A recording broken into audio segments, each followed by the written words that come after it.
Welcome everyone to Voice of Terminus show number 44. Today I'm joined by Lex. Say hello, Lex. Hello! And as you can see, it's just me and Lex today on camera. Kodak is very busy, obviously Christmas season, etc. Too important for the likes of us. Yeah, it's too important. So you're stuck with us two today. But we do have Joshua Monk and Glenn in chat with us. Say hello, guys. Hello. Okay, so I'm guessing Josh is saying hello for Glenn as well. Hello. Oh, there we go. Here we go. Here we go. So we're here today to talk about the elves. And for some unknown reason, my camera is a bit too high. There we go. So I'm going to go and start off with the short inscription of the elves. Long afflicted, the elves now mourn and flourish under the council rule of Fairthal and the brilliance of the lucent tree. So that's basically the short description on the elves. And let's go and get on to the story itself, the lore behind it. So on the elves. Hailing from the cold northern realms of their home world, the elves of Terminus were once enslaved by the great red demon Sandy Claus. Sandy Claus used his power... Well, hang on a minute! Used his power over the elves to force them to make toys to lure unsuspecting children to his lair. The elves obeyed, for they knew that he possessed the power to turn them into... I can't keep it real! To turn them into lumps of coal if they disobeyed. Sandy Claus planned to disguise himself as a jolly old man with a jelly-like belly and turn his demon hounds into flying reindeer that would pull a massive sleigh filled with toys to all girls and boys on Yuletide Eve, thus ensnaring them forever. Lex, you gave us the wrong damn script.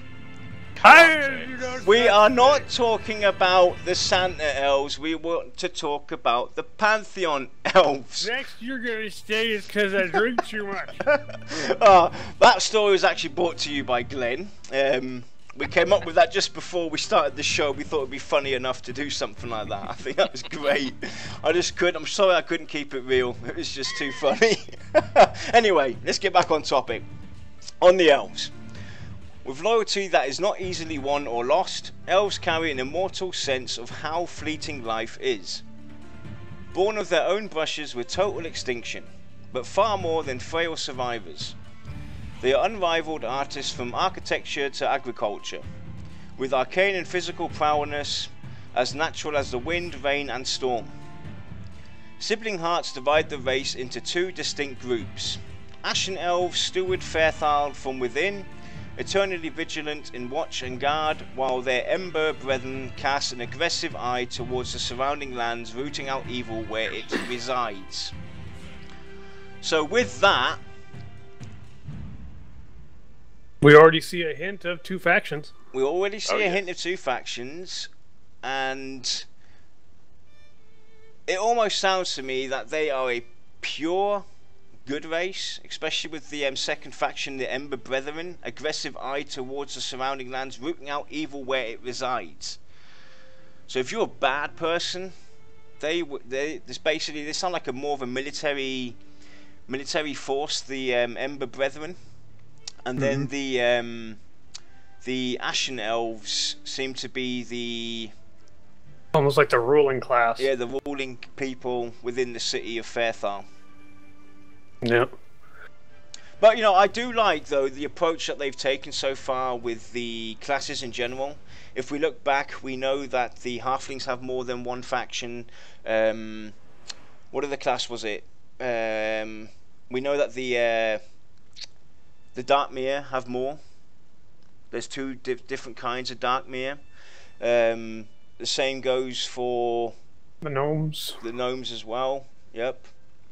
So it's really good to see that they are breaking it down into and giving more background and more variance, and hopefully that will also be used when we get to create our characters some way.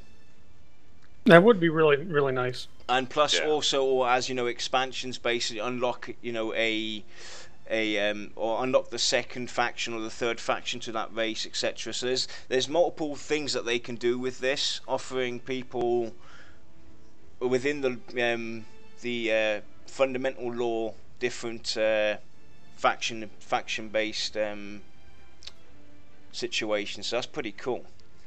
Yeah. So anyway, let's go and start it off with a question first. So when you see these elves, Lex, and after hearing on the elves, not the Christmas elves, the Pantheon elves, for me they do have an elegance to them.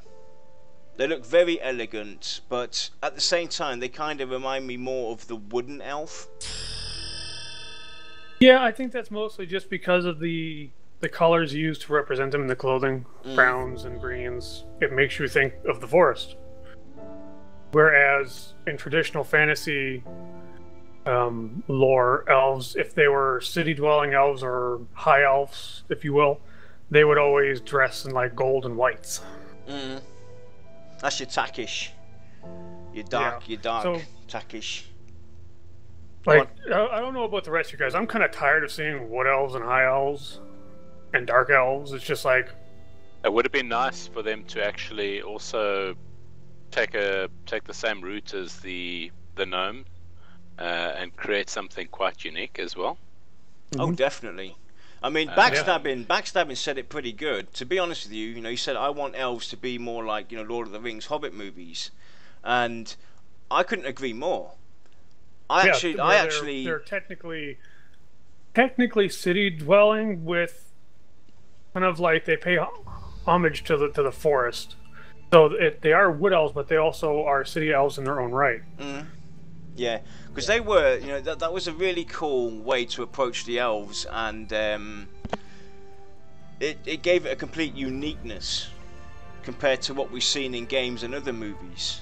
Because I have to agree with you, Lex. You know, seeing wood elves and whatnot, I kind of do miss the dark elves. 1,000 times. But it's been done 1,000 times, and you're absolutely right, Josh. The Scottish accents as well. And plus, you know, while they're taking bold moves, they're doing that with the races as well. And you know, kudos to VR for actually, you know, disregarding what's been done over and over again and saying, right, we're going to go and mix it up. I mean, we saw that with the gnomes. I mean, we have now space gnomes. That's the thing. I mean, granted, some of them aren't being mixed up to a large extent. Some of them are being mixed up quite a lot, like the gnomes. But it's just the fact that VR has the actual nerve to try something different versus everyone else that's like, this is what they are, so let's do it that way. It's like, I mean, a good example for mixing it up minimally would be the ogre. The ogres still have that ogre appeal to them and everything, but these ogres are smart. They're intelligent, smart. They're not just dumb, large, muscular brutes that are, you know, seeking out destruction. These guys are strategically smart, war-driven, and look very intelligent at the same time. They live to fight, so therefore they fight well. Not just, I'm big and bad, so I can fight, like all the typical fantasy ogres. Yeah, and Fogs are also, you know, while we're kind of cross-tracking here though, but it's, you know, it's good to see these points be brought up. Like what Fogsaw said, you know, the Mere seem to be taking the place in a way of the Dark Elves. I couldn't agree more. It does give you that vibe that the Dark Mere are your kind of Dark Elf representatives, which is perfectly fine. Which is perfectly fine. While I say I don't want Wood Elves and Dark Elves, it's not that I don't like them. It's just that I'm just tired of seeing them. You know, if you see it in every freaking fantasy game, you're eventually going to go, okay, something different, please. So before people start ranting on my case, I'm not saying that they don't have a place in fantasy. I'm just saying I'm tired of seeing them. Yep. Time for something a It would be little nice different. to have the elves be more technologically advanced. Like a cyber touch to it. Well, it does say that, you know, bit. they are unrivaled artists from architecture to agriculture. So that would give, you know, hints at them having a moral advantage. Yeah. To some point, and that's what you expect of elves, though. You know, elves being one of, you know, a very old race, living, you know, thousands of years, this, that, and the other, compared to what the humans, etc., or ogre would be. You would expect elves to have a greater wisdom, understanding of the natural world itself, and I would also like to see architectural structure towards Lord of the Rings, to be honest. I thought the Elven City and the Elven area in the woods where they met with the hobbits, the nine that went out to go and find the ring, I thought that looked great. And it really gave that appeal of your typical elf, what you expect. Right. So let's go and We've get already on. got a couple really good questions in chat too. So. Well, if you want to go and bring some up. Oh, okay. Half elves, yes or no? Well, technically, if we think about it, there's been talk on the progeny system of having, you know, ogre meet elf, this, that, and the other. So it could technically happen. It could be something that could be done throughout the progeny system, having a human with an elf, and then you've got a half elf. To me, that's something I give developers a lot of creative license for, because, you know, it's kind of like taking two completely different races from different planets, in the case of Pantheon, and saying, are they biologically compatible? You could make arguments either way, and it would never end. So, to me, I leave that in the developer's hands. If they want to say, yes, they're biologically compatible, they can make little half-elf babies, cool. But if for some reason they say, no, they're not compatible, they can't make little snotty little buggers, then fine, you know. Yeah. Although that's going to cut down on my lunch menu, whatever. I mean, it's something that we'll have to see down the line, to how far they're going to develop and advance the races itself, and also with the progeny system and other systems maybe later on down the line. What could possibly, you know, be sprung out of the different individual 9 races. Yeah. But you know, but like you said as well, there's certain things that they can't do, or they shouldn't do. Right. I mean, you got the gnomes, for instance, and that's going to be a race that can't technically breed out because they are higher sentient beings. It wouldn't make sense to have, you know, a sentient scar or whatever. And there's like I said, mixing up, you know, certain races. Like let's take an ogre and a scar, for instance. I couldn't really see that happening either. That's a big spiky bugger. To be honest, but you know, we'll have to see where they go and what they even intend to want to do. I think it would be really neat in an expansion to have like one of the protagonists of that expansion story be a half-breed, and it could be whatever they really wanted to. They could make it, you know, a gnome, or not, well, obviously not a gnome, but a halfling and a human. Well, even though that's technically, you know, medium-sized human, maybe a short human. Well, you know, that could actually even work, though. You know, you could have... Or a dark mirror and a halfling. As we know that the halflings are basically, they're cursed. They're stuck in between. So what you could do is to actually even make that work and make it believable as well, is you could say, if you progeny with a human and a halfling, you can then decide what outcome you want. You could have that halfling be as tall as a human or as short as the halfling, and it loses its, you know, it will lose a certain ability that the halfling would have. That would be something interesting to add to the progeny system, where it's like if you have a max level character, I don't know, because we don't know how they're going to do it. If it's like, you know, 2 of your high level characters get hitched and all of a sudden your new character is their kid, you know, that could be like a whole new dimension to the progeny system where everyone's just like, mind blown. you know? Yep. By, you know, mixing it up and Exactly. taking away certain attributes. That technically it's a halfling, but because it's mixed with a human, it's now lost such ability. It's lost, you know, these abilities, because we don't all, you know, there has to be a pro and a con. Regardless, you know, I don't want to see Right. myself have advantage while they're trying to promote advantages. I still would like to see cons happen with the progeny system. I shouldn't Right. be all out unbalanced and just have nothing but good on me. I should also have deficits depending on what I've gone and done and the choices that I've made. Right. But anyway, let's go and get on Well, to yeah. let's get on to the We'll tale, and then continue on we'll here. continue on with this discussion after we've finished. Yeah. Let's finish the lore. Yeah. To understand the elves of Faerthale rightly, one must walk among the pages of their ancestors. It is a thick opus full of triumphs and tragedies, begun long before their kind set upon Terminus. On the planet See you, Len. Seolan, the elves lived as one great host for 1,000 years, mastering battle, trade, and the arcane. Power was concentrated into 3 realms: Guardian North, Fertile West, and Orchestral South. Yet an age of unmitigated pestilence fractured their unity.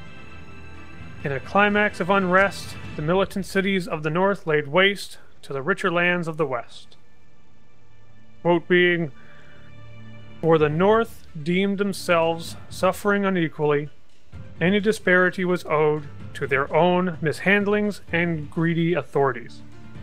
Yet they prodded themselves with false rumors of the West's secret provisions, unifying with demonic beasts of Tahor they had so long protected our 3 realms against.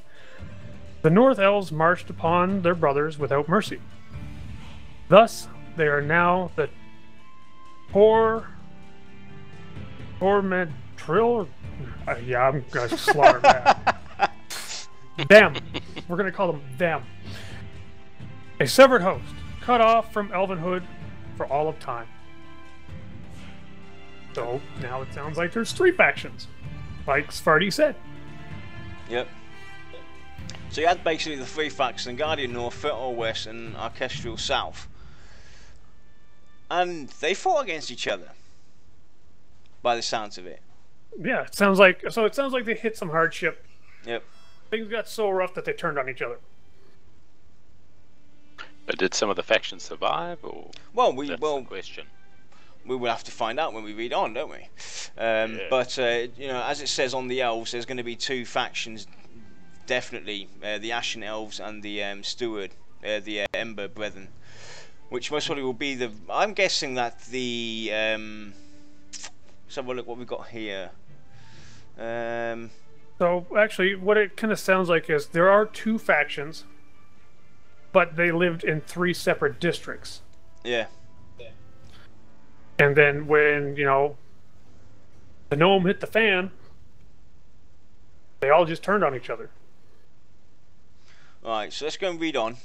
Under this calamity, the elven gods, Alos and Dithia, led survivors to a lush valley far in the east, the forgotten hollow of Race's birth. The sight which greeted the refugees melted their sorrow like a radiant dawn. A tree of such enormous size it was at first mistaken for a mountain. Laden with clouds, up from the heart of the teeming valley, the regal tree soared, arrayed in animal and vegetative life. Prismatic rainbows and falling streams, the base was half a day's journey around, even upon the swiftest horse, so powerful was the trunk in its ascent. The slabs of great rocks from the far below the valley soil had been pulled up into sired ridges. The 4 highest branches stretched out like bridges in the sky, though they did not altogether span the chasm of the valley. And here comes another quote. From each of the 4 chief limbs fell the fruit of a season. Leaves made of snow, blossoms of drifting rain, blossom of tangible heat, drifts of reds and golds that swirled like sands on the valley floor. There was a storm cloud caught between two branches, flashing glints within its folds, though the knuckles of the cavernous roots below flowed with the emerald river Nylene, anchoring the four resplendent regions in fertility. This was Lumos, the second dawn. Yet, in short decades, the ravenous Tormentiri tracked their divorced brothers to this bountiful new home, hallowed by hatred and joining indistinguishable ranks with the beasts of Tahor. They razed the valley with infernal flame. By the end of their siege, even Lumos was scorched and dying. The elves took flight into the lands of pestilence as desperate nomads. In this morning hour, they took as their namesake the Ashen, painting their faces from elder to infant with cinders of Lumos itself. Yet Daithiri pulled the heart seed of Lumos from the desecrated tree and gave it to the Ashen Elves, while Alos bestowed the twofold prophecy declaring that the seed would be planted anew in foreign lands. Thus, the elven era of Terminus began with promise. Once a home was secured in the clefts of the Roan Mountains, the heartseed was planted with solemn ceremony. This tree was named Lucent, the Third Light. Another quote, "In these first months upon the land, a new government was formed. There would now be a council of 9 branches, each with equal authority, with one of the 9 to oversee impartially. Thus, there could be no reprise of the solitary guardian north, nor a west unaccounted for. Yet so winnowed were our ranks in the first years that some barely older than children served on council for their trade." Right. Now, that's very interesting, and there is a resemblance. Not to bash on it or anything like that, but I'm getting a Lord of the Rings vibe. The 9, the 9 rings, everybody being accountable for their one. There's one that basically oversees it all. The tree as well reminds me of that white tree in the castle from Lord of the Rings. The life tree, or even like similar to Avatar, and that tree that they had as well. Definitely interesting. I love where they're getting their ideas, and you can kind of see connections, whether it's intentional or not. Definitely interesting. I mean, they've got so much deep story for each individual race that it's just so hard to say this is the greatest part, you know. Excuse me, this is a really great story, that's a great story. They're all great. They've done fantastic work. Yep, they've done fantastic work on each individual lore background. Right, it's like, you know, I'm not a fan of the elves, but I like their story. Their story draws me in. It gives me enough information to where I'm like, okay, I can kind of understand their NPCs, you know, because the attitude of NPCs has to be drawn upon the lore. If they're a race that's been enslaved, then the NPCs tend to be, you know, a little cautious, a little aggressive, you know, stuff like that. So, knowing also their very lore, protective of their lands. Now. Yeah. So I'm going to understand that now. I'm going to go into the game feeling like I understand the elves, even if I don't want to play them, because the lore was written so well.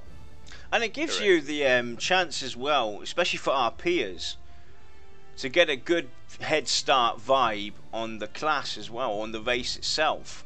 You read that lore, and it's, while it might be hard to understand sometimes because it's, you know, there's bits and pieces missing, you don't have the full story, they've given us just enough to let our imagination run wild and speculate and, you know, make it out to be our own. Mm-hmm.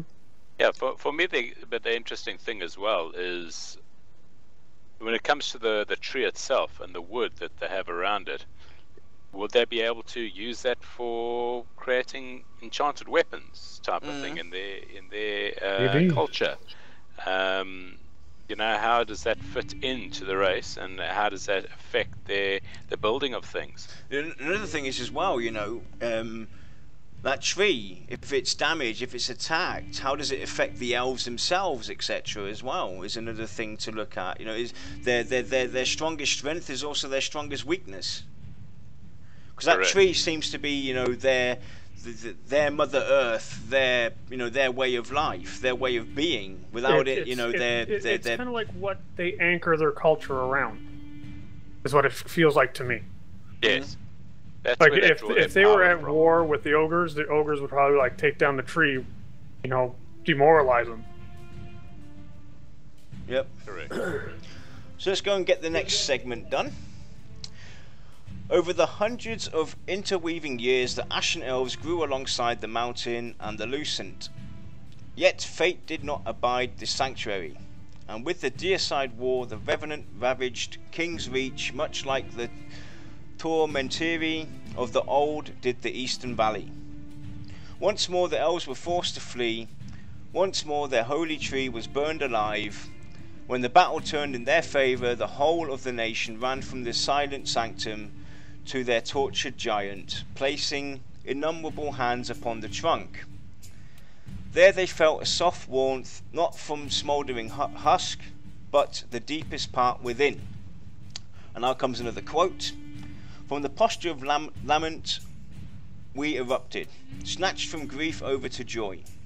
It was felt the glow of the heart seed, drawing up through the fissures of axe heads, below the skin curled by the departed revenant flames. The tree was wounded but alive, and thus was fair Thal herself. This day became the chief holiday on our calendar, which feasts running a week prior and after the date. So, as we were talking about, you know, the strongest weaknesses, their strongest strength and their, you know, toughest weakness seems to definitely be that tree, and even though it got burnt down, it survived. So that tree is definitely, sounds like it's damaged, but still beating. Yeah, it's kind of like that's the glimmer of hope that their society clings to. Or does the tree survive until every last elf is killed and then it dies?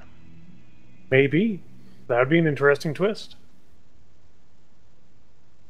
In that hour, a new branch of elf sprung from the Ashen. These are the Ember, a vibrant class who seek to return their people to the ancient days of promise on Siolam, before the age of pestilence. These contrast with the Ashen, who seek only to prosper within the 5 forests around Faerthale. Ambitious, counterweighted by memories of the many elven sorrows. The two veins of elvenhood coexist even now. Though days may be drawing near that will bond them further or tear them apart. For there is the second half of Alos's prophecy, which warned of a third inferno for the elven race. The Ashen believe the Revenant fulfilled that requirement in blood and flame. Ember disciples aggressively protest that interpretation, claiming the third crucible is yet to come. Now it kind of sounds more like that the Ember Elf basically were the ones that maybe touched the tree itself, and out of the ashes the Ember Elves came along. An aggressive, we're going to destroy all evil.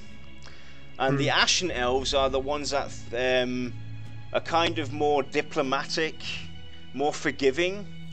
So it's kind of like they have a internal misunderstanding. The ones want to fight, the other ones want peace. And that's what that warning's about, basically, saying that, hey, you're either going to tear yourselves apart because the one side wants to go out full war and destroy everything evil because of what they've done to their tree, their livelihood, whereas the other ones are more of the cowards. Let's just forgive, you know, we survived kind of, let's just go and carry on. That's the vibe I'm definitely getting. To me, it almost feels like, again, it's adversity. From adversity, two things happen. They kind of split in their, basically their, what's the word I'm looking for? Their beliefs. Down, like, straight down the center. And then the Ember Elves come because they're just like, you know what, I'm done with this. I want things the way they were. It's not anything so drastic as maybe what you were suggesting is more just a change in goals. Whereas the Ashen Elves are just like, you know, we just want to live here in peace and just make do with what we got. Mm-hmm. Yep. Curious about the third faction that may spring forth, and that might be a nomadic tribe that might be left over from the north or west. Well, you know, technically, you could think about it. It could also be an evil side. It could be. You could get your Dark Elf out of it. Yeah. They could be so aggressive in their beliefs that they are technically evil. So they've basically left plenty of room to play around with. There's definitely a lot of room to, you know, wow us and awe us and make us go, no way. So let's go and start talking about these elves. So we've heard the lore, and you know, we talked a bit about what we think and this, that, and the other. So with after hearing this lore and, you know, reading through it, how would you picture them living right now inside Pantheon? Well, personally, I'm going to actually go away from like the whole high elf thing that I was initially kind of thinking. I'm actually looking at more of the land, more of like they don't have much, but what they have, they value. Granted, it does mention that they're very, very good architects, but maybe they're still technically in a holding pattern with their recovery because of the almost inner conflict with the Ember Elves. I could see them having maybe sparse buildings, although very architecturally interesting. Mm-hmm. But they're probably going to be more concerned with just keeping their own versus wanting to expand their territory or wanting to delve deeper into arcane or anything like that. Just, I don't know. The story just makes me almost give this like refugee vibe from them. Yeah. Yeah. I also think that they also have quite a large military vibe around them as well, where they are quite they're very military driven as well, to make sure that they are ready for maybe the next attack against the seed. Yeah. Their tree. So they want to keep vigilant and be aware of and look out for any dangers that might be crossing their borders. So yeah, very mistrusting of travelers, wary of them as well, even if they do earn their trust. And it even gives off that vibe that they are even frightened. Yeah. Panicky. Like said you wouldn't expect. Said, I could definitely see them being xenophobic. Yeah, you wouldn't. You know, your elves normally, you know, they're high snob-nosed people that think they're better than everybody else. That's the vibe they've always given off. We've been around for 10,000 of years. We've been through so many battles, yada yada yada. But now it almost sounds we know better. But now it sounds like they're almost cautious as well, because, you know, they fear for their lives because it has been threatened. Yeah, and which you wouldn't expect. I believe they're one of the older races on Terminus. I mean, I'm sure Svarty could correct me if I'm wrong because I don't have the resources up. But I believe they are one of the earlier races, but they don't scream progress to me, especially with the images that we've been supplied there, I think. To me, it just screams, well, let me be. I'm going to just, work the land, just, provide for my family. And then you got the Amber Elves, who are probably going to be, I almost feel like they're going to be more of a militia than an army. Yeah. They're the peasants that manage to get spears and pikes and are just like, get away from my home, kind of thing. Which I know a lot of people are going to think it's because I don't like elves, but I feel that this would be, if this is the case, would be a very nice twist towards our traditional elves. Definitely. I feel exactly the same way. And plus, since they've left open so much that they can do to advance and change and spice out everything, it would be a good, nice twist and revitalizing approach to the race itself. It doesn't necessarily mean they have to always be that way.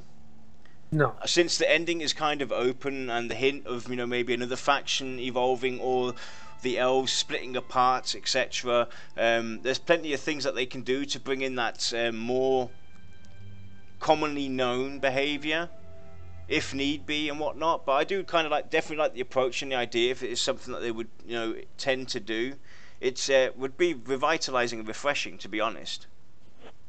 Yeah, I've gotten tired of the superiority complex that usually comes with elves. I mean, that's probably where a lot of my hatred of them stems from. This whole, oh, you think you're better than me? Well, I'll show you. It's tiring after a while. Yeah. Yeah, I do think that these elves would not know everything because they've been on the run, because they've been isolated. They probably lost a lot of their historical structures anyway. That could also that could also be something that's happened. Their elders have. It could be a trek for their lost lore. Ultimately, exactly. That could be another thing that they have to look out for. Their elders have died. They've passed away. The ones with the wisdom, etc. As mentioned as well. The 9. Are the 9 still around? Correct. Yeah. Are the 9 still there, who oversee everything? That's another good question as well, because it's not mentioned that they, it's gone completely.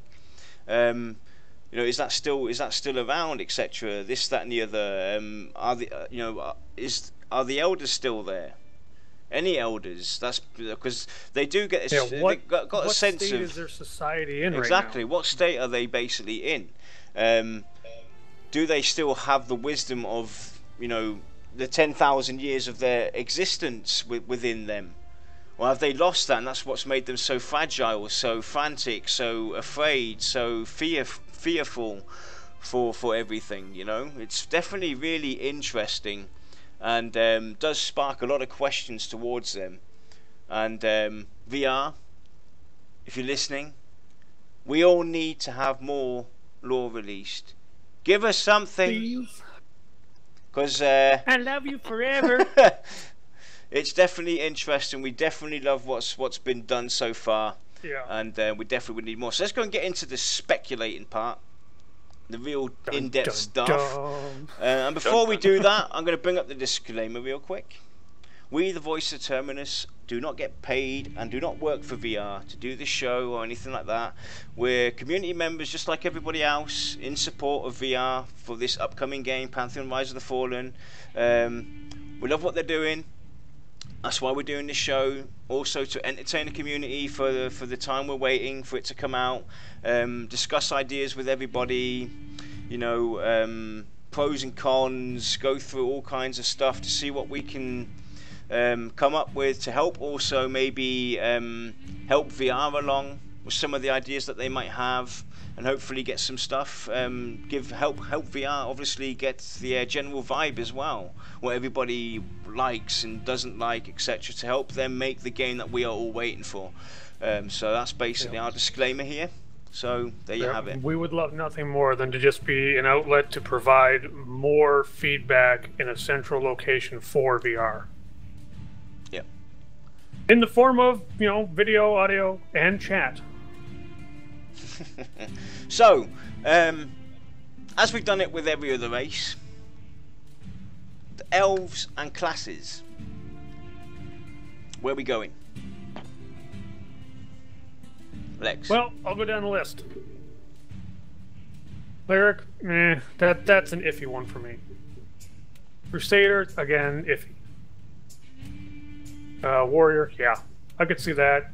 Dialord, no. Ranger, absolutely. Especially if they are of the land versus more city-bound, I guess. Rogues, yeah. Either way, definitely. Monks, that's actually a possibility, I think, in this case with the lore that we have. I think it's a definite. Yeah. Summoner, I know that they have mentioned arcane in the lore, but we don't know to what degree. So, Summoner, Enchanter, and Wizard are all going to have to kind of be on the fence for me, because I'm sure they can play one, if not all of them. It's really hard to say definitely, yeah. Yeah. Druid is an absolute. Yeah, they definitely shout Druid. Yeah, I think in this case, maybe a Shaman could be justified, although highly unlikely. Yeah, I definitely agree with you there, 100%. So, yeah. I would say that if you also think where they draw their power from, or where I think they're going to draw their power from, and that being the seed and the great tree, then dealing with enchantment and magic users, they'd really be fire-based, ultimately. Fire and earth. And from a monk point of view, from their military background, I think there would definitely be fanatics dealing around their tree and the protection of it. So this could rise up the monk type of structure there. When you look at elves in general, as we've known them basically, while they are, really good with their weaponry and everything, and they can be battle eager, elves have always given me the vibe that they would rather not hurt you. They would rather knock you down and take your weapon from you, that mean that you are no danger to them anymore. They don't shout killer type to me. They never have. They're more of like, if I can take you out without any harm to myself and to you, I will do that. So monk does fit there. Yeah. Especially for like the Ashen Elves, and not just because in EverQuest the monk order for humans I think was called the Ashen Fist. Yeah. But which could be a little Easter egg, we don't know, maybe. But because they almost seem like very isolated, like I'm more worried about me and my own growth versus what's going on in the world, I could see a monk being justified. Again, we're seeing an awful lot already, the strong influence on Pantheon from Vanguard and from EverQuest. And it's kind of hard with that in order to really break from the mold, especially for me, because I played EverQuest for so long. It's hard to see an elf monk. But I think it might be just enough to really mix things up a bit, and it almost feels like the lore could justify it, because they can just put in there that the Ashen Elves are trying to be non-violent, which is kind of what the monks do. They don't want to be violent, but if you push them, they push back. Yep. Yeah. And basically, as we know that they have a lot with agriculture as well. Now, what would justify them being monks is basically the long wooden staff. Okay. As if you look at the agriculture farming, to have a weapon and something to look, hey, I'm no harm to you. Just a long stick. where they're, you know, walking through the farmland, doing their farming, etc. But they can also protect themselves at the same time. That's how I would picture them doing it. Correct. Yeah. So it does make sense. So I can definitely see the monk there. Let's go in and have a look and talk about, yeah, like a bow staff. Exactly. Take your garden hoe and just whoop somebody with it. Let's go and talk about attributes. What do you think these? What do you think these elves would have for attributes, for abilities? You know, racial abilities, if any. What would be their advantage and their disadvantage? Backtrack just real quick here, because Catharsis comes up with a good question. What if there's limitations on class for elves based upon the factions? Ashen versus Ember. I'm perfectly fine with that, to be honest. Yeah. It's part of the law. That would be the best way to do it. Yeah, definitely. If you want to be more of the... It makes perfect sense that an Ashen elf wouldn't want to be a warrior, because he doesn't want to fight. But at the same time, it doesn't make any sense for someone from the Ember elves to want to be possibly a druid. Yep, and like Ogorith said, that just doesn't go for the elves, that goes for all races that have multiple factions. It's definitely something that I would actually invite. I would love to see that. Rather than me just pick, hey, I want to go Ashen or Ember, I want to go Darkmere or Dreadmere, I want to go this and that, and then pick whatever class is available to me. I'd rather have to go and pick one of the two, one of the three, one of the four, and depending on what I've picked, those are my class choices. Now, I might really love the backstory to choice number 1, and I really love the class number 5, but I can't use that on this one, so tough. It's a choice I've got to make. Period. I know a lot of people out there are going to be like, you know, I don't want the restriction because I want to be this race and this class. Granted, to a portion, I'm there with you because I've got my heart set on a Scar Dire Lord. You know, well, you know, there is a very small possibility that Scars won't be Dire Lords. So, although that would be a disappointment for me, it also forces me outside of my comfort zone to look at something else, to get excited about something else, which is not a bad thing. Yep. Definitely. So anyway, let's go and get back onto the question. Racial attributes, if any, pros and cons. What would you like to see? Would you like to see that in general?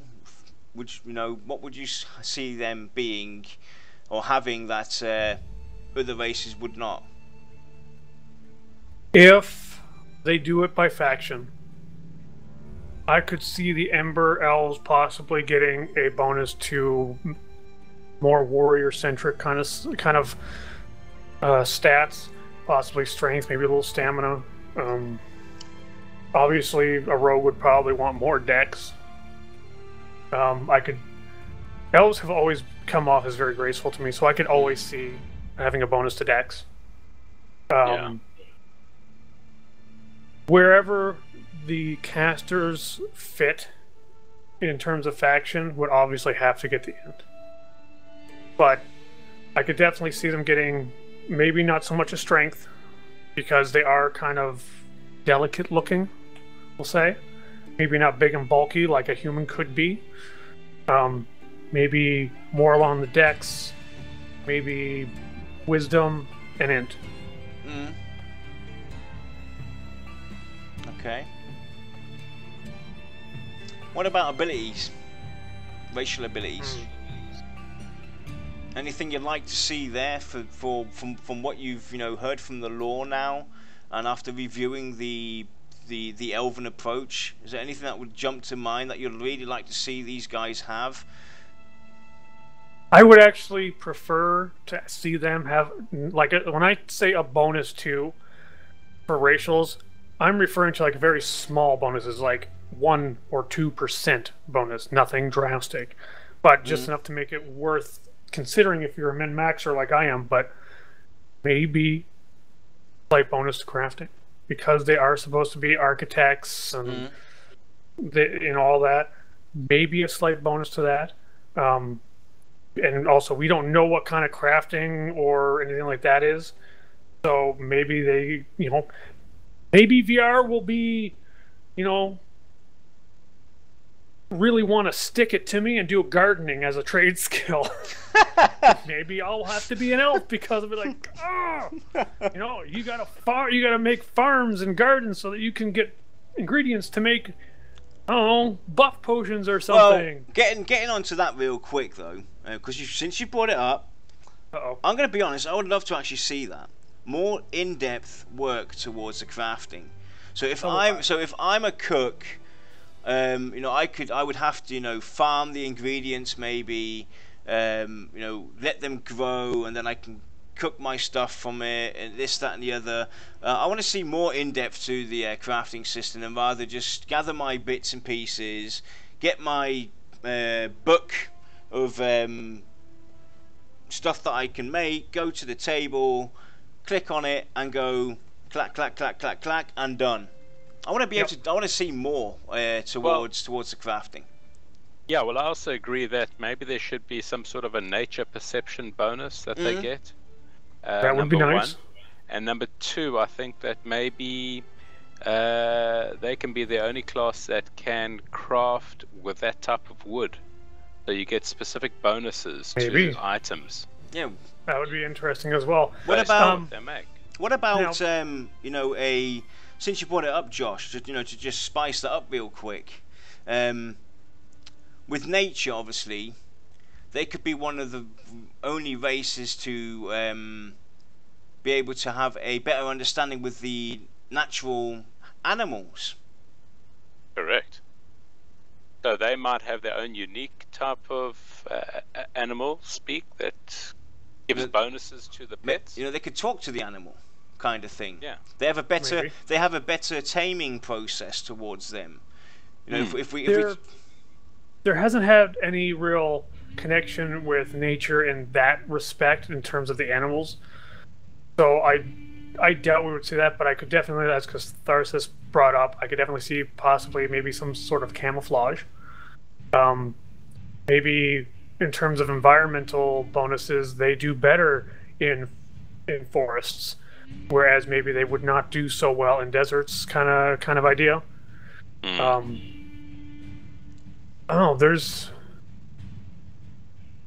there's a lot of ways you can take it, but we need a little bit more defining detail to really steer it in a proper direction. I mean, at this point, all I'm kind of going on is they feel like refugees, they feel like they've got a connection to nature.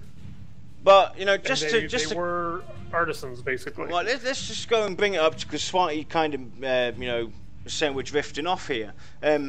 Well, since the law doesn't really give us a 100% description on this class, or on this race rather, what about if they are a part wood elf, high elf, normal elf, dark elf? What if it's a mix? What if it's a mix? What if you take a small aspect from each of those fantasy genre or factions or race of elves and combine them into one? Maybe that's what we're going to get. Look at their skin.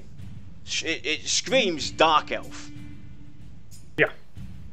It's just purplish enough to scream dark elf. Yep. So you got that aspect of it. So their appeal, their look, their dress, it screams for me wood elf. Mm-hmm. If they end up being kind of like almost human-ish, but more sensible, because let's face it, most humans are highly irrational. I don't resemble that at all. I think I'd be very happy with them. You got the Ember Elves that are probably more the dark elf-ish type of mentality, where they're very traditional, they're very warlike to a point, but the Ashen Elves could be more farmers and politicians and architects. So maybe they do build cities, but it won't be on such a grand scale because they're maybe a little more humble from all their defeats than you would possibly see with a human city where they have big walls and big towers and all that. You know, another argument as well towards Svarti's reasoning, their tree. That's something wood elves do. Yeah. Yeah. So, you know, I could definitely see maybe that they've gone ahead and took a bit of everything just to go and say, hey guys, have a guess. We don't know. That's pretty much where we're at right now. Roll the dice and guess away. Maybe they'll mix it up and they actually live in the roots of the tree. And there's absolutely nothing wrong. There's absolutely nothing wrong with them actually going ahead to do that. That's even, you know, a bold move to do, is say we'll take all the cool bits and pieces, the pros, the cons, from all these different elven classes: wood elf, half elf, high elf, snobby elf, dirty elf, greedy elf, and we'll just go and make, you know, Pantheon the elves, period, boom. And I'm fine with that. Just, yeah. You take all the elves, you mold them together in one big lump of clay, and they go, here's your elf. Yep. But I mean for role players out there, because I have had a couple friends who have been real into role playing, and they'll play a game despite how bad or good it is, just for the role play potential. That would be God's gift to a role player, because as an elf, you can choose your character to focus on any of these aspects you've known from other elves. You could be an Ember elf and highly aggressive. You know, I mean, you could do that, or you could be an Ashen elf and be more of a pacifist, or more of a, you know, a hand holder. You know, guys, going to be the limit for the RPers here. Yeah, definitely. Anyway. And then... well, while we're trying to get our thoughts here and think about stuff to discuss, I'm going to bring up some other stuff while we're here. Oh, didn't want to bring that up. Go away. No, that wrong window. Close that. Wrong. That one there. You surfing the right, hey. I'm not going to say it. Let me have a look. I'm going to bring up an image. I don't know what image it is, and then I'm going to go from there. There we go. As you guys know, tomorrow, 11 AM PST time, VR will be streaming out their third stream of Pantheon Rise of the Fallen. And there was another new image posted out showing off the ogre and the human next to each other. And I must say, it looks awesome. Live stream! In his jeans. Oh yeah, and the Knights in Jeans. Sponsored by Levi. But you know, Pantheon, brought to you by Levi's jeans. Good enough for a crusader. And looks like the ogre's got some sort of a frog lick stuck down his pants there. It does. It does. He's got a hanging frog there or something like that. But I definitely like the vibe. He's got a lot of teeth. Got a lot of teeth on him. A lot of teeth, a lot of bones. Leather. Like bones or something. Yeah, it's definitely. I can't wait to see this because if you look at the ogre in comparison to what the human in size is, it's definitely going to be interesting to see this. So tomorrow, December 9th, 11 AM, VR will be streaming out. The VOT, will be streaming out after they finish their stream. We are not going to be sure if it's going to be straight after, half an hour later, or an hour later, but we will be streaming straight after, post VR stream, to go and talk about what we've seen, what we liked, what we think is cool, what we would like to see maybe change a bit, this, that and the other, even try and see if we can find some Easter eggs that might have, you know, presented themselves, talk about what we've seen in UI changes, this, that and the other, if we get to see all that. So it's going to be a very cool day tomorrow, and I'm looking really forward to it. So don't forget December 9th, 11 AM PST, VR will be streaming out. And on next Thursday, we're going to be talking about the Necromancer. Yes, it's not listed, we know. It's not listed. And he's not even technically confirmed at all. He's not been confirmed 100%. He's been confirmed for post-launch sometime. But this is cool. We get to talk about this class and maybe even speculate about a speculation. Speculate about a speculation and maybe even get the speculating become a reality. So it's going to be definitely cool. So it's going to be one of our post-launch speculation discussions, the Necromancer. A lot of people have been screaming for us to do that. So we'll finally get to that as well. So, with all that, have you got anything else that pops to mind? I'm having a look quickly at what Dark Souls says. A little off topic, but what would you like, what would you think of adding a choice of either left or right hand dominance for your character? Sadly, as a developer, I think that's a lot of work for very little return. Do I want it there? Yeah, because it's a little bit of variety. But the developer me is going, while not difficult to do, it's a lot of putsy work to do. Because it's just, I could go through it and explain how you bind weapons to models and skeletons, and it's not as easy as just flipping it. Although with technology nowadays, you might just be able to flip the whole character, and it might work, but you're still experimenting. And it could end up being a lot of time just to add something that small. So to answer your question real quick, Svarty, yes, we've gone through all the other 12 classes. We have the launch classes already discussed, archived, under wraps, take one, and we're just waiting for them now to release more info for us to go and revisit these classes and talk about them. So they have been talked about, yes. That's why it took so long for us to finally get to the Necromancer and the Bard. That will basically be a week after next week's show before we go on holiday break. Yeah, I'm gonna put myself in a sugar coma. The discussion going on in chat about a 4th tank and healer. Well, technically, it's screaming that because, as we know, we have a 4th mage class and a 4th scout class coming, and it only makes sense for the way EverQuest was designed, EverQuest 2, Vanguard, etc., that you would have maybe a additional class come in there.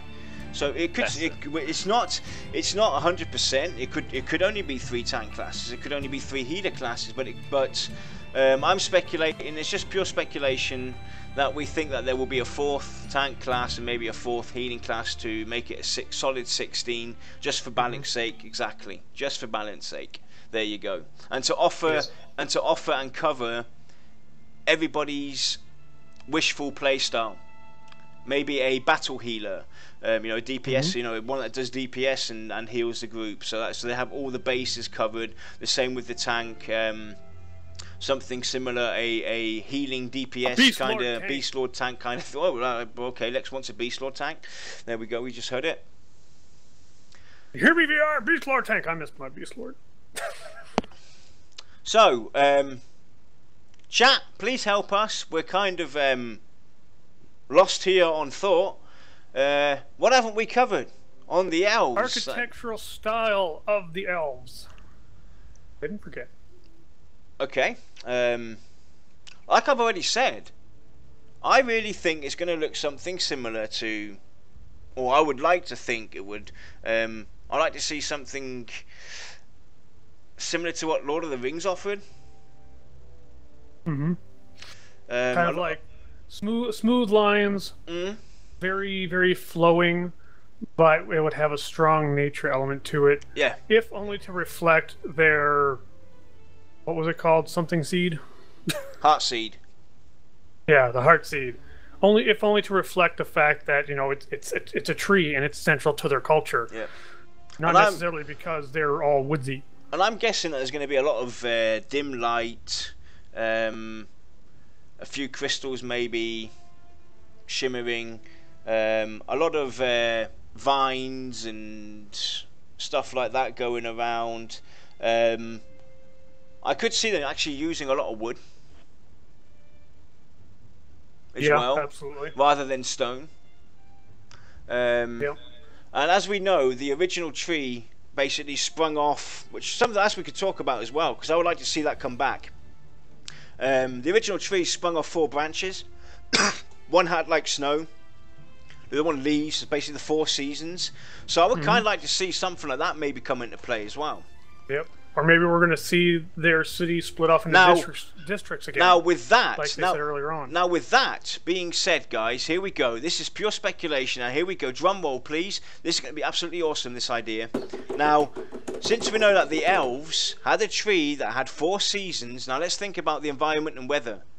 Maybe that's a race that can impact the weather or the environment itself. That would be very interesting. That they have an influence over it. Mm-hmm. That'd be a different way to do it versus having it bound to a class such as a druid. I mean, I would like to see something definitely like that.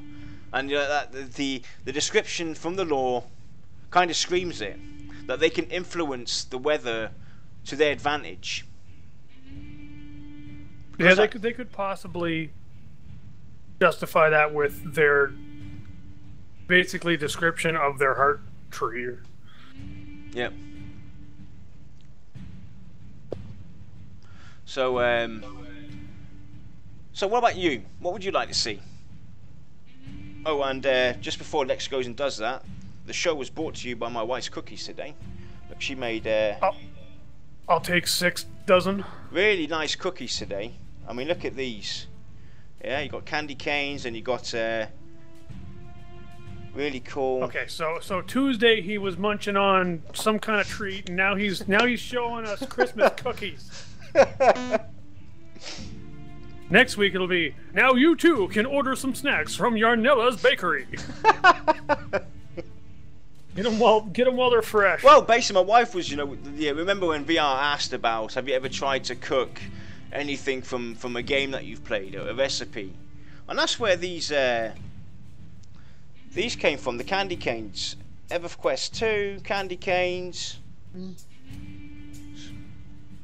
So I'm going to go and try these, and you can go and explain to me what you think about their structure. Watch he spits them out, and you're going to see a pan go flying across his camera because his wife's going to smack him. Not bad. Not bad, but not good. Basically, just what I want to see of the elves, I want to see them maybe more humble, less snobbish. I want to see them more down to earth, almost maybe more of the lower middle class that you would expect from a human in a game.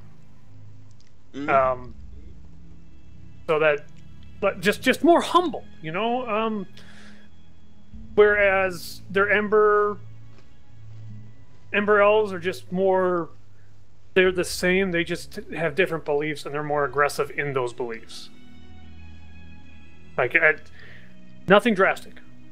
That's like completely out there. Like I don't want to see no silly space elves or underground elves or anything like that. Just down to earth and make them almost human, but give them a little more of a wiser feel, little more of a maybe an oppressed feel.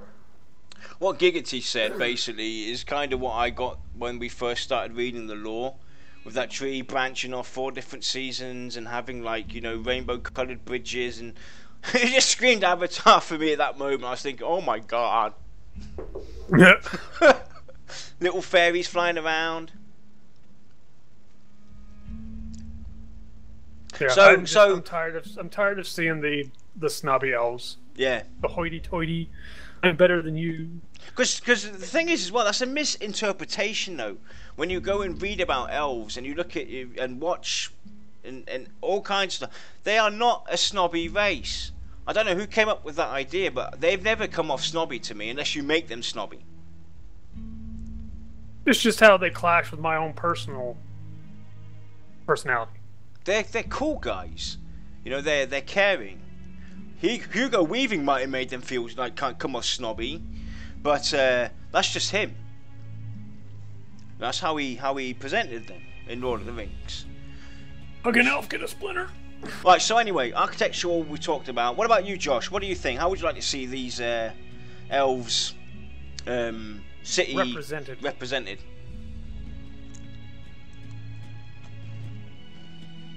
Is Josh there? Hello?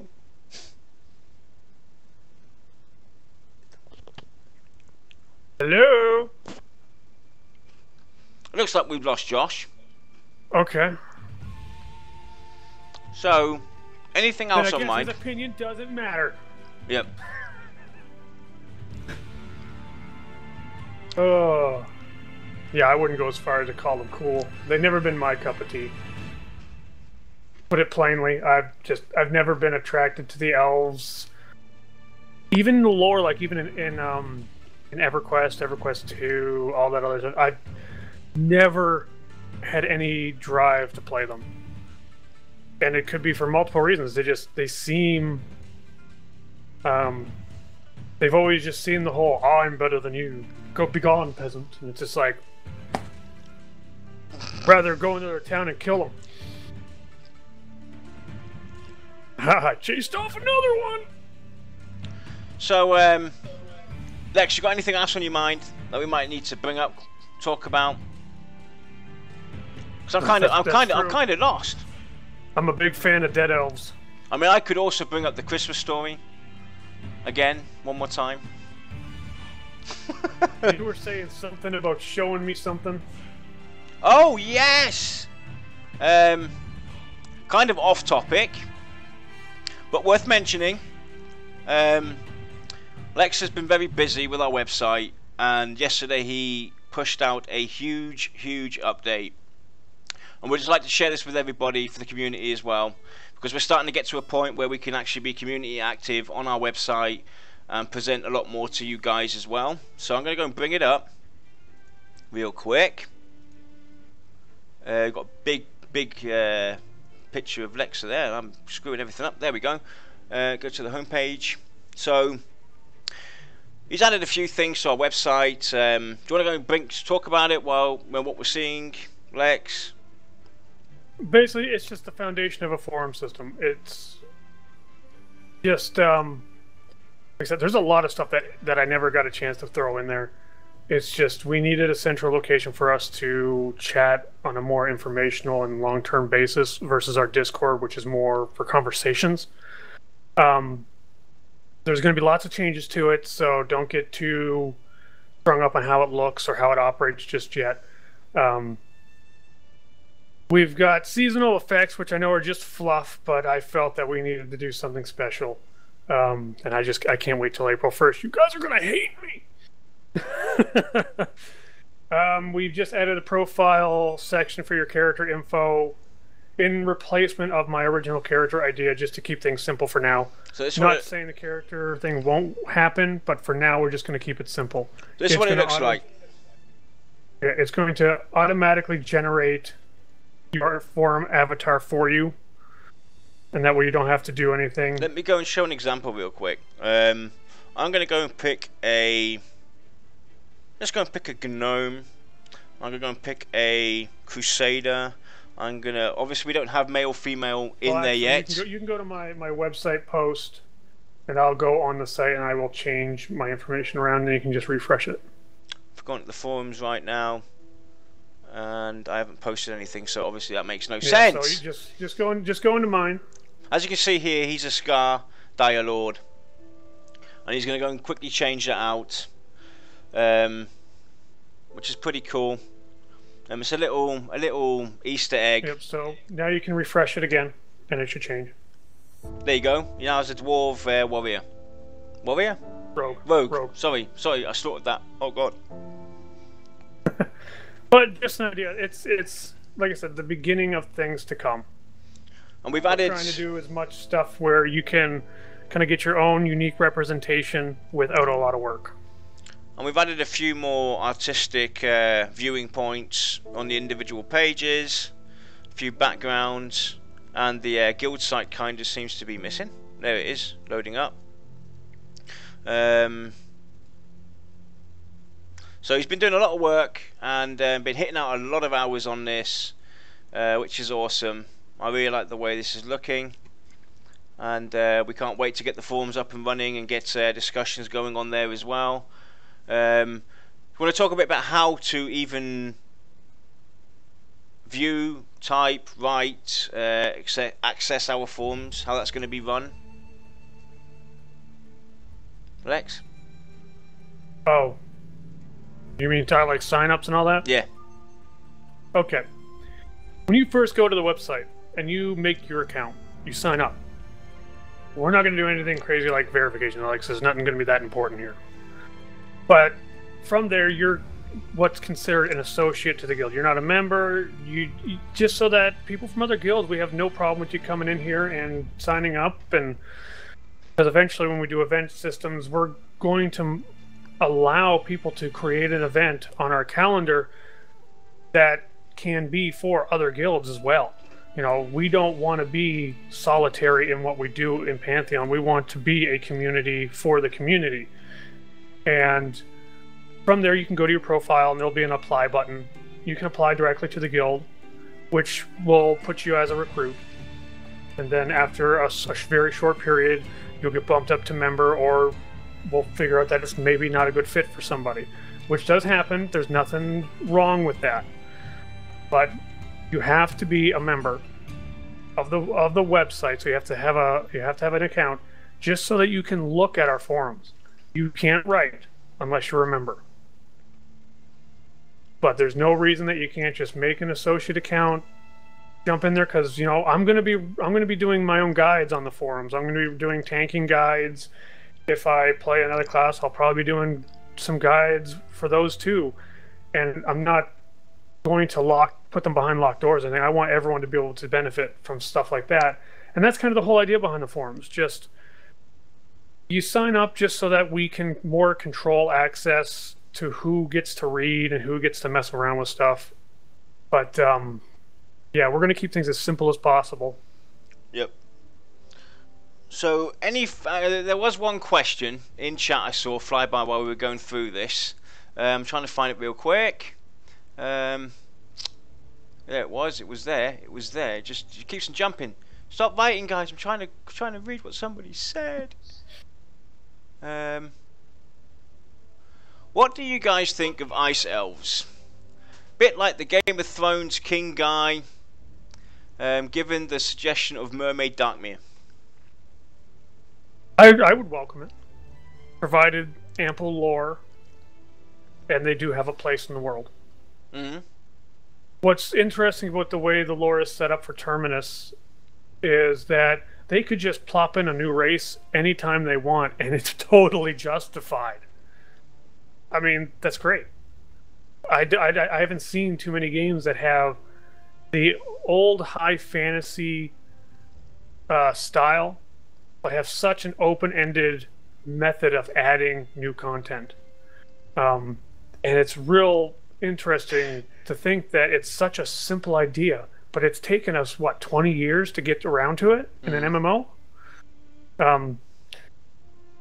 In terms of one of the things here in chat, I noticed someone's talking about like ear styles.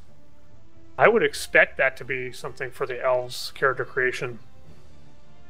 Different style ears, not just the usual human ear with a little point on it. Yeah. Mm-hmm. Have it, bent a bit, maybe pointing out, pointing inwards. So let's go and talk a bit about this. Let's go and talk about customization in the character creation of the elves. What would you like to see? I'd like to see different shades of skin tone. Mm-hmm. Absolutely. I'm one of those MMOers that when I create a character, I try to make it look at least similar to myself, because that's how I become attached to it and how I relate to my character in the game. So I like to put things on there like scars, maybe like little chunks out of the ear or something like that. And it helps me, rather than having like the nice and perfectly sculpted, oh, I'm a big muscular man, kind of thing without a blemish on my skin. Well, I go by the philosophy of you know, perfect is boring. So I want scars. I want, you know, imperfections for the character. That's the kind of customizations that I'm looking forward to. Yeah. But I could definitely see things like maybe tattoos, maybe different hair, obviously different hairstyles, because there's a lot of hair on that elf. The dark hair, depending on how they decide to go with what style of elf they are basing this off of, they may stay to darker tones, or they may give you a very wide spectrum of colors for your hair. I think the interesting thing will be, do they implement, and what kind, of facial hair on the males? I mean, when you think of an elf, you don't think of a beard. You don't think of them having, like, you know, the little goatee or the Van Dyke or anything like that. Yeah. So, because they've always had very fair skin, almost childlike features, just in a larger body than a halfling. And that, I don't know why, it just never sat well with me. Well, the thing is, being 10,000 years old, your beard hair does grow very, very slow. So you might not, you might have never seen an elf that's over 10,001 years old to see that beard. I'm just saying. Right. Well, it's like if you look at the Lord of the Rings elves, okay, there's no elf that has facial hair, none at all. No. But it's like, I'm pretty sure they could grow a beard. I mean, granted, I'm no expert, but maybe they're disciplined enough not to grow a beard. Sucking the hair growth. But like I said, because I tend to make characters that look at least somewhat close to me, I need the beard. You know, I need the scars. Just stuff like that. You know, I need to have the buzz cut kind of thing. So what you're saying, you want a scar bearded, buzz cutted scar? Sure. Scar. Well, here's the thing. When I can't make a character that I feel is a representation of myself, I tend to go with a more monstrous race that's so out there. In EverQuest 1, that was the Ixars, and EverQuest 2. You just got me on an idea now. Right, stop. We're gonna make a new contest. Now this is gonna be a tricky one, guys. Thanks to Lexa, we're gonna do a contest. I'm so sorry. And we're gonna give away another pledge. We'll give away another Watcher's pledge. And I want you guys to grab the image of the Scar. As we all know, Lexa wants to play a Scar. I want to see this Scar with a beard. I want to see this Scar with a, with a, hairstyle going back. I want to see you create Lexa's envision of his character choices with the Scar model, and the best one will win a Watcher's pledge. That's our next competition. So you have to have a beard in there, or you have to have the hairstyle in there. You can have both, but there has to be something that Lexa said here has to be represented, either the hair on the Scar or a really weird, crazy hairstyle. Scar. So that's the next competition. We'll get that rolled out as soon as I've got it all set up. You can start preparing now. We'll let you know next week what the official starting date will be, so it gives you plenty of time to think about it as well. And that will basically carry on throughout the rest of the year, and the winner will be announced then sometime in January, towards maybe the mid of January, end of January. So get to that, guys. I'll post out that news as soon as I can. There you go. Svarty's got a question already for it. Any facial hair or the one Lex on the... Basically, is any facial hair or hairstyle, etc., acceptable, or is it basically a representation of me as a Scar? Any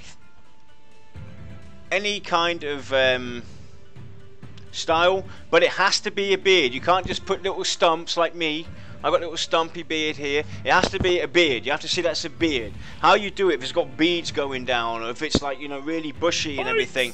But it, you know, you can do whatever you want, but it has to have a beard of some kind. So that's going to be the next competition. I shouldn't have clicked on that. No, that's the next competition. Sponsored to you and brought to you by Lexa. Thanks for that, Lex. I'm so sorry. We're gonna have a look at this image real quick. Basically, a lizard with a beard. It's not opening up. There we go. Yeah, come on. So that would be the next competition. There we go. See? Why do I have a feeling there's going to be an awful lot of my faces superimposed on scars? Well, can we get some screenshots of his old guys? Oh, of my old characters? Yeah, I could probably get one or two. But don't forget, it has to be the scar imagery. If you can draw it, you can take the image from VR and modify it in Photoshop, whatever you want to do, go for it. But it has to be the scar. We're basing this now off of his Pantheon class, which makes this competition by far the hardest that we've done so far. And a lot of fun. I can't wait to see this. Well, this is going to be almost as bad as that wizard one you linked the other day.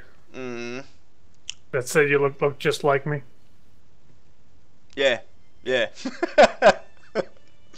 So I think we can wrap it up for now. Any final any final thoughts, Lex? What a scar would look like if Lek made him. Monopoly Man Scar. Yes. No final thoughts today? Final thoughts are just that I want humble elves. I want them down to earth. I want them to be of the earth, versus being either stuck in a basically their gold and ivory city, or being shoved up a tree. It's a little different. Yeah, definitely. Really nice approach, refreshing towards the elves. Leaves a desire to know what they're based off, which makes it even more interesting. So I can't wait to see what comes of them and see these guys in action. And tomorrow is VR's third stream. So don't forget to join in there. Lex, can you put a link in our Discord for dual viewing as well? Because as we know, we've only got the Visionary Realms link up here, but Co-Carnage will be streaming as well. He's going to be the guest on the stream, and he will be playing from his perspective, from his character's view, so you guys can also see his class being played as well. So anybody's interested, join our Discord channel, and we'll put a link up in there for dual viewing. Yeah. Just remember, when you do watch it on Twitchster, you should probably mute one of the streams. Otherwise, they're both going to be pushing audio out of your speakers. Just a heads up. And right after that, shortly after that, we will be going on air. After we've gathered all the material that we need to talk about, etc., what we want to talk about, and anybody's welcome to join us tomorrow in our team speak and discuss the stream with us. Talk about what you liked, what you didn't like, what kind of caught your eye, etc. So yeah, we'll see you all tomorrow for sure, and we'll be back regularly on Tuesday as well for Tavern Talk.